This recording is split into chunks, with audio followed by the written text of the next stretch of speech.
Today, we're going to take a look at how to install Waydroid on Arch Linux. Before we get started, I want to quickly mention something important.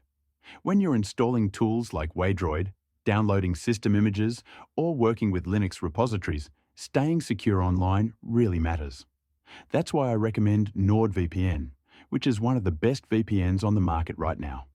I've included a link in the description that takes you directly to a limited time discount.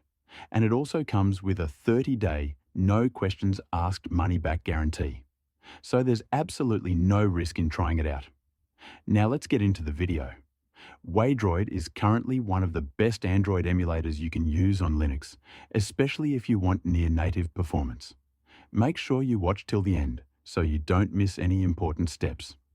Before we proceed, it's very important to mention that Waydroid requires Wayland. If your system is still using X11, you'll need to switch to Wayland or use a desktop environment that supports it. Otherwise, Waydroid will not work properly. To get started, open your terminal and begin by updating your system to make sure everything is up to date. Once that's done, we can install Waydroid from the AUR using an AUR helper like Yay. Just type the command to install Waydroid and let it complete. Waydroid also requires the Linux Zen kernel to function correctly. To check whether the Zen kernel is already installed, you can list the installed kernels from the terminal. If you don't see the Zen kernel listed, install it using the package manager. Once the Zen kernel is installed, you'll need to update grub so it recognizes the new kernel. After updating grub, reboot your system and make sure you boot into the Zen kernel. This step is very important. Once your system boots back up, try running Waydroid again. If everything is set up correctly, it should now start without any errors. Next, Waydroid will begin downloading the Android system image. In my case, it's downloading the Lineage OS vanilla version. If you prefer, you can use the Waydroid graphical interface to choose between the vanilla version or the GApps version, depending on whether you want Google services included.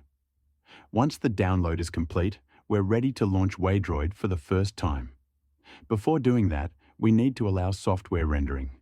To do this, open the Waydroid base properties file and add 2 specific lines at the very end of the file.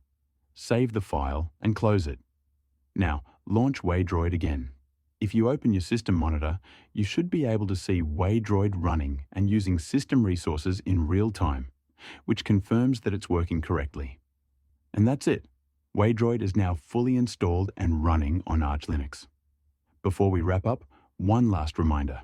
If you want to stay private and secure while downloading software, using emulators, or browsing online on Linux, NordVPN is a great choice.